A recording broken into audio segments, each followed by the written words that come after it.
రోజుకో 3 అధ్యాయాలు చదవండి అంటే మనకేం కుదరట్లేదు. ఈ రోజుల్లో టైం కుదరట్లేదండి. వెస్లీ గారు, మీకంటే బోల్డంత టైం ఉంటుందండి. చక్కగా మీరు 3 ఏంటంటే 30 అన్నా చదువుతారు.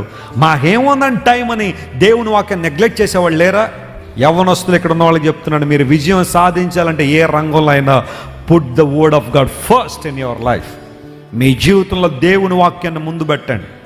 ఉదయాన్నే లేచిన తర్వాత బైబిల్ చదవండి. ఆ తర్వాత మీరు మీ చదువుకోవాల్సిన పుస్తకాలు చదవండి. ఖచ్చితంగా దేవుడు మీకు అన్ని విషయాల్లో ఏమిస్తాడు? ఆయన విజయాన్ని ఇస్తాడు. ప్రభువుని ఎక్కడో చివర పెట్టేసి ప్రభువా నన్ను దీవించంటే ఏం దీవిస్తాడు ఆయన? గొప్ప వింత, ఒక పాపి రక్షణ పొందడం, బంధకాలను ఒక వ్యక్తి బయటకు రావడం. ప్రపంచవ్యాప్తంగా దేవుని బిడ్డలు అనేక మంది జీవితాల్లో మార్పును తీసుకొచ్చారు. ఇది వింత అని బైబిల్ సెలవిచ్చింది. దేవుడు దేవుని స్వరాన్ని వినిపింపజేస్తున్నప్పుడు, వాక్యాన్ని అందిస్తున్నప్పుడు నీవు కూడా